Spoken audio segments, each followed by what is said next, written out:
Bună, Berbec! Bine ai venit și mă bucur să te am aici alături de mine. Flăcările gemene nu sunt doar o poveste de iubire. Ele sunt oglinda sufletului nostru, acea întâlnire care ne provoacă, ne vindecă și ne trezește către cine suntem cu adevărat. În această etalare vom descoperi ce îți reflectă această conexiune acum și care este următorul pas al călătoriei voastre spirituale. Așa că hai să vedem pentru Berbec în călătoria sa alături de flacăra sa geamănă. Ce mesaje avem pentru Berbec și flacăra sa geamănă? Eu mi-am pregătit aici cărțile, pachetele de cărți și o structură a acestei etalări și vreau să văd, sunt curioasă ce mesaje primim pentru tine. Uite, văd împăratul, tocmai te reprezintă pe tine și energia masculină de asemenea. Poate ai de a face cu un pești sau o persoană extrem de intuitivă cu acest card. Marea Preoteasă reprezintă arcana majoră. Marea Preoteasă anunță intuiție, anunță faptul că vă ascultați, vă ascultați intuiția și în același timp cred că există și o comunicare telepatică între voi. Există anumite lucruri pe care le știți unul despre celălalt fără să vă explicați lucrul acesta într-un mod realist. Văd și 9 de spade, suferință în tăcere, dar există și speranță aici, pentru că avem cartea Steaua, o altă arcană majoră deja aici pentru tine. Energia ta în prezent, avem 9 de bâte și acest card este denumit în acest tarot tărie sau putere spirituală. Energia sa, recunoaștere și recompensă, 3-ul de monede, oglinda dintre voi, asul de spade, succes, triumf, reușită și claritate mentală în același timp. Asul de cupe este în provocarea karmică. Probabil pentru voi a exista un nou început cu iubire, reprezintă ceva cu provocare aici. Și vom vedea, pentru că vom și clarifica folosind tarotul clasic la ce anume se referă acest as, de ce acest as de cupe tocmai în această provocare pentru voi. Vindecarea necesară, avem 8-ul de bâte. 8-ul de bâte este o carte a comunicării, este și o carte a manifestării, este și o carte care anunță că lucrurile se încep să se precipite, încep să se întâmple într-un mod mult mai rapid în viețile voastre. 3-ul de cupe este în misiunea sufletului în această etapă. Care este rolul acestei conexiuni acum pentru amândoi? Ok. Iar în ceea ce privește o posibilă evoluție pe termen scurt, spre ce energie vă îndreptați în următoarele luni, avem judecata, cartea adevărului. Puteți să aveți parte de anumite conștientizări în următoarea perioadă. Judecata, bineînțeles, este și o carte care anunță posibilitatea unei reconcilieri, mai ales dacă există distanță și nu doar dacă există distanță de fapt, cât mai ales dacă a existat o încheiere aici. Ok, avem 2 arcane majore pe masă. Avem această carte, Marea Preoteasă, și avem ultima carte care vorbește despre reconciliere, cartea Judecata, anumite conștientizări, anumite realizări. Hai să începem să clarificăm aceste cărți și să vorbim pentru fiecare dintre ele ce anume au să transmită. În energia ta, în prezent, cum te afli tu în această conexiune, avem și ce reflectă sufletul tău acum, avem acest 9 de bâte, putere spirituală. Tu ai o anumită conexiune cu planul acesta spiritual. Vezi tu, nouăle acesta de bâte e ușor diferit în acest pachet de cărți. Nu este tocmai ca acel războinic rănit. Este ultima carte din suita bâtelor în acest pachet de cărți și anunță încheiere, anunță un capitol încheiat, anunță faptul că tu ți-ai învățat lecțiile în ceea ce privește elementul acesta foc. Până la urmă, tu ești un element, un semn de foc. Ți-ai dobândit o putere și un anume rang în planul acesta spiritual. Și energia ta în prezent, în această conexiune de flăcări gemene, vorbește foarte mult despre putere în planul energetic. Ești recunoscută de către această persoană ca fiind o persoană puternică. De ce acest... Uite că au venit... Da, vorbim despre putere. Vorbind despre putere, poate ai și leu pe harta natală și pajul de cupe avem aici. Avem puterea și pajul de cupe. Și 3-ul de monede. Poate chiar și în privința planului acestuia material, tu ești apreciată de această persoană și există această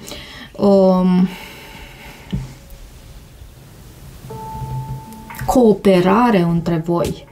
În planul energetic mai ales simt, deși 3-ul de monede este, bineînțeles, o carte care vorbește despre planul acesta 3D.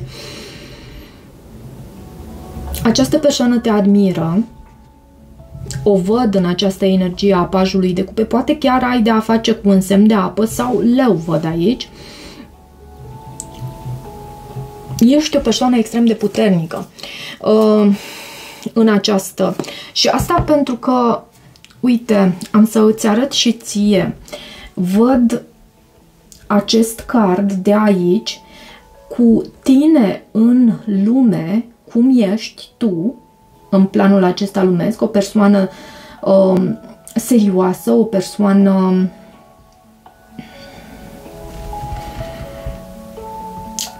care și-a învățat lecțiile și susținerea pe care tu o ai din planul acesta energetic. Această entitate din spatele tău te protejează de căderea acestui zid. Deci cumva și susținere, ai parte și de susținere în planul energetic. Hai să vedem de ce acest 3 de monede în energia flăcării tale gemene în prezent. Unde se află în călătoria sa personală, care sunt blocajele sau dorințele acestei persoane. Recunoaștere și recompensă. Și 3-ul de monede era și anterior la baza pachetului. Poate că această persoană are parte de un anumit succes în lume sau este o persoană respectată, este o persoană suspusă, este o persoană cu anumite abilități și are parte de recunoaștere. De ce acest 3 de monede? A venit 7 de monede și a venit întors. Și am să-l iau în considerare astfel, deși poate fi și în poziția sa normală. De ce acest 7 de monede? Să știi că am văzut, uite, îți arăt și ție, cavalerul de bâte la baza pachetului. E ca și cum poate că această legătură a luat naștere sau e incorect de fapt spus și exprimat. Această legătură, felul în care voi v-ați cunoscut a fost în urma unei aventuri, poate chiar de o noapte sau poate ai întâlnit această persoană într-un moment al vieții tale în care aveai nevoie de aventură, aveai nevoie de... E totuși în energia acestei persoane. Oricum ar fi, de ce acest 7 de monede mai întâi întors?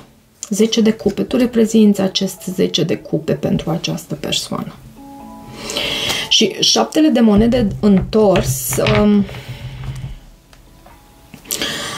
poate să îmi vorbească despre faptul că în planul personal, în planul carierei, poate, pentru că avem o carte de monede, această persoană a investit foarte mult și tu ai fost stâlpul său de susținere de asemenea.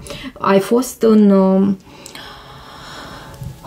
ai făcut parte din sistemul său de susținere cumva. Cu acest 10 de cupe, voi reprezentați împreună familia fericită și nu cred că este ceva nou din ceea ce spun acum pentru tine. Care este oglinda dintre voi? Ce oglindiți unul în celălalt? Ce tipar comun se revelează acum? Avem asul de spade. Asul de spade este și o carte a comunicării, este și o carte a clarității mentale. Bineînțeles, este și o carte a succesului. Și succes bine meritat, în niciun caz nu este vorba despre acel succes picat din cer, dacă ar exista măcar așa ceva. Pentru succes nu există scurtături. Și e un lucru pe care toți ar trebui să ni-l asumăm și să ni-l însușim, să îl recunoaștem în viața noastră. De ce acest as de spade și 5 de spade văd totuși în ceea ce privește ce tipar comun se revelează acum? Poate există un anume conflict, poate dorința aceasta de a câștiga cu orice preț și asul de bâte pentru un nou început cu pasiune, pentru această legătură a voastră, pentru acest parteneriat al vostru. Eu văd că sunteți amândoi dispuși. E în oglinda dintre voi. Sunteți amândoi dispuși să luptați, sunteți amândoi dispuși. Posibil să mai existe și alte persoane aici, pentru că în acest 5 de spade văd 3 persoane. Aici văd 3 persoane. Asul de bâte cred că stă pentru acest nou început cu pasiune între voi, pentru că la voi am simțit cu acest card judecata de la sfârșit, din finalul acestei secvențe, am simțit că a existat o încheiere aici. Dar nu încheiere, cum să zic eu, voi, fiecare, în sufletul vostru, vă recunoașteți, îl recunoașteți pe celălalt ca fiind alesul, ca fiind persoana voastră. Doar că a existat o distanțare și vom vedea dacă pe măsură ce înaintăm în citire poate să apară de asemenea și acel 8 de cupe. Fie o distanțare din punct de vedere emoțional, fie o distanță fizică între voi, poate fi chiar. În ceea ce privește provocarea karmică, avem acest card, asul de cupe. Provocarea karmică anunță care este lecția pe care trebuie să o învățați. Ce vă ține separați interior sau în exterior. Posibil pentru unul dintre voi sau pentru amândoi e necesară mai multă iertare, e necesară mai multă deschidere a chakrei inimii. Poate există un blocaj în planul acesta al chakrei inimii, cavalerul de bâte, și îmi iese aici că este pentru tine. Până la urmă tu ești un semn de foc și nu te simți foarte bine în elementul apă. Și văd 6 de spade aici, la baza pachetului.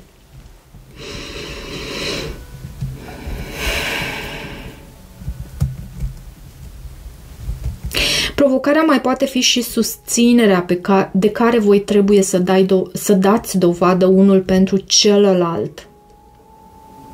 Acest as de cupe de data asta îmi vorbește și despre așa ceva. Susținerea aceea tăcută, să fii alături de celălalt orice s-ar întâmpla. De ce cavalerul de bâte și asul de cupe în provocarea karmică? De ce aceste cărți aici? Roata norocului. Energie, tot de foc, e energie jupiteriană, reprezintă săgetătorul acest card, roata norocului. Da, aici trebuie schimbat cumva ceva aici. Poate chiar această atitudine a cavalerului de bâte, care este foarte impulsiv, foarte aprins în direcția obiectivului său. Aici asta reprezintă provocarea. Aici asta trebuie să schimbați voi sau chiar tu. Posibil la amândoi. Optul de bâte este în vindecarea necesară. Ce are nevoie inima ta să vindece, ce are nevoie să vindece flacăra ta geamănă. Optul de bâte anunță mișcare și, uite, a sosit acest card, regina de cupe. Deci acest opt de bâte anunță mișcare, comunicare, manifestare. E acel moment în care lucrurile se pun în mișcare. De ce regina de cupe? Și au venit mai multe cărți, am să le iau. Deci avem 8 de bâte, regina de cupe, 6 de monede, 9 de bâte și pajul de spade.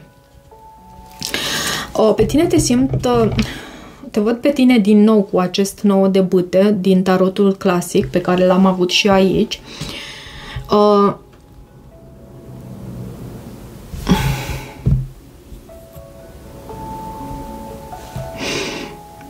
Pe tine te simt foarte mult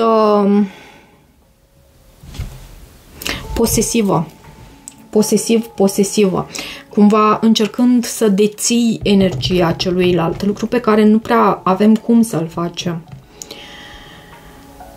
Văd că urmărești această persoană, văd că nu renunți la această persoană, dar vezi tu, trebuie să înveți să existe o oarecare degajare, un oarecare spațiu în care voi să vă dați voie să creșteți și individual, nu doar în această conexiune. Asta poate fi și la tine și la persoana dragă, pentru că avem acest card regina de cupe. Mai pot fi implicate și alte persoane. Văd de asemenea că tu încerci cu tot din adinsul așa să fii să susții de fapt această persoană cu acest 6 de monede. Este o carte care denotă generozitate, susținere, ajutor. Poate tu pentru această persoană sau această persoană pentru tine și cumva aici ceva se cere vindecat. În ceea ce privește acest 3 de cupe, avem, este o carte a celebrărilor, a reuniunilor, a întâlnirilor în oraș și este în poziția misiunii sufletului în această etapă. Care este rolul acestei conexiuni acum pentru amândoi? Rolul acestei conexiuni este acela de a celebra drumul parcurs până aici și reușita voastră, de a vă recunoaște unul în celălalt, și cum să zic eu, voi sunteți compleți, voi sunteți adică tu nu îți întâlnești flacăra ta geamănă și asta înseamnă că ai întâlnit o altă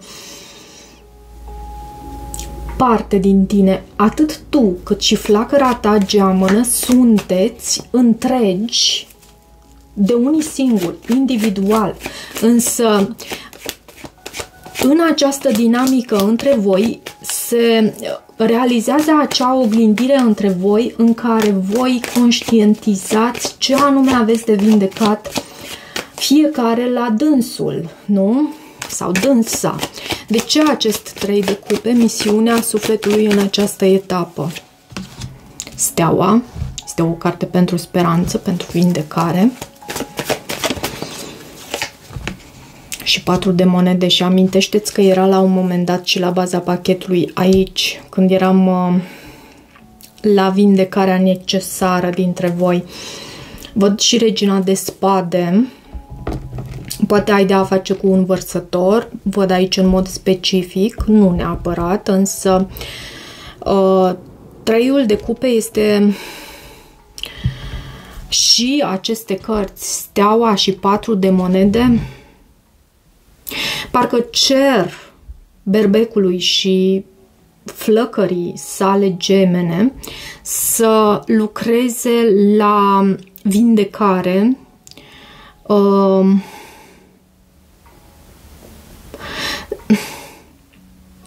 și nu doar să lucreze. Eu simt aici că voi deja ați parcurs un anume drum în acest sens, o anumită distanță în acest sens. Să vă celebrați acest lucru, să sărbătoriți acest lucru.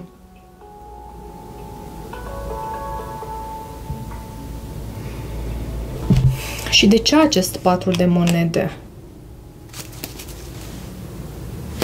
Cumva 4 de monede mai poate să anunțe stagnare și lucrul acesta nu cred că ar ajuta în niciun caz în această conexiune. 4 de monede,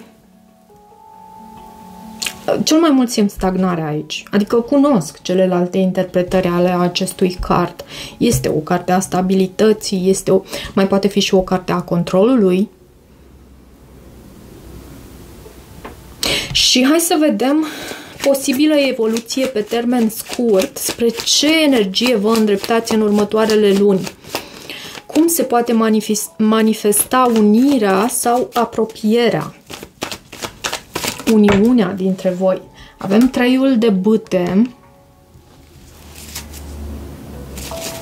Cartea moartea era la baza pachetului. Poate ai de a face și cu o persoană cu marcaje puternice pe Scorpion. 4 de spade. Este o carte a recuperării, acest 4 de spade. 3-ul de bâte și 4 de spade anunță o așteptare. Eu cred că în această așteptare în care tu, voi, posibil să meditați, să vă gândiți unul la celălalt, să vă doriți expansiune, să vă așteptați unul pe celălalt pentru a vă întâlni și a vă uni în adevăr și nu iluzie. Și văd că acest lucru este posibil cu acest 2 de cupe. E nevoie de vindecare. Avem atât 4 de spade cât și steaua aici, care vorbesc despre vindecare. În viitorul apropiat,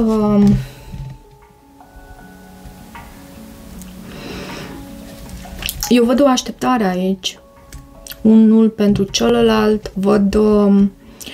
Văd că tot ceea ce tu îți dorești cumva vine înspre tine, însă mai e nevoie și de această așteptare, poate că există și o distanță, iarăși se repetă acest lucru, și e posibilă reconcilierea aici între voi, dacă a existat o încheiere. Pentru că avem această carte judecata, dar și în același timp acest card judecata vorbește despre acele adevăruri pe care tu le conștientizezi în această dinamică cu această persoană. Adevăruri pe care tu le conștientizezi în următoarea perioadă. Hai să vedem acum ce urmează pentru voi în această conexiune. din acest oracol. Vreau să văd un card de aici, un card, două. Ce urmează pentru tine și această persoană în această legătură a voastră? Păstrează o minte deschisă, sufletul tău pereche poate să fie diferit de tipologia ta obișnuită sau tipologia cu care ești tu obișnuit și de așteptările tale. Unrequited love, iubire neîmpărtășită. Nu există suficientă atracție și chimie pentru a păstra, pentru a face ca această conexiune de fapt să funcționeze, să meargă înainte. Și am văzut într-un fel acest lucru cu acest 4 de spade și acest 3 de bâte, care reprezintă cărți pentru așteptare, pentru vindecare, pentru recuperare. Asta nu înseamnă că e ceva definitiv. Avem și acest card legături din vieți anterioare. E un contract sufletesc care nu e tot timpul sus. Bioritmul nostru ne vorbește și el despre faptul că noi suntem când sus, când jos în viața noastră. Și de aceea e important să acceptăm lucrurile exact așa cum vin, pentru că nu le putem schimba dacă nu le acceptăm exact așa cum vin. E o lecție. Sunt anumite adevăruri pe care tu le afli în următoarea perioadă. Astfel, cam atât pentru această citire, dragilor. Dacă rezonați cu acest mesaj, nu uitați să vă abonați canalului, să mai treceți pe aici, să îmi lăsați o apreciere și un feedback al vostru. De asemenea, puteți să deveniți și membri ai acestui canal. Pentru citiri private găsiți detalii de contact în descrierea videoclipului. Eu vă mulțumesc și toate bune!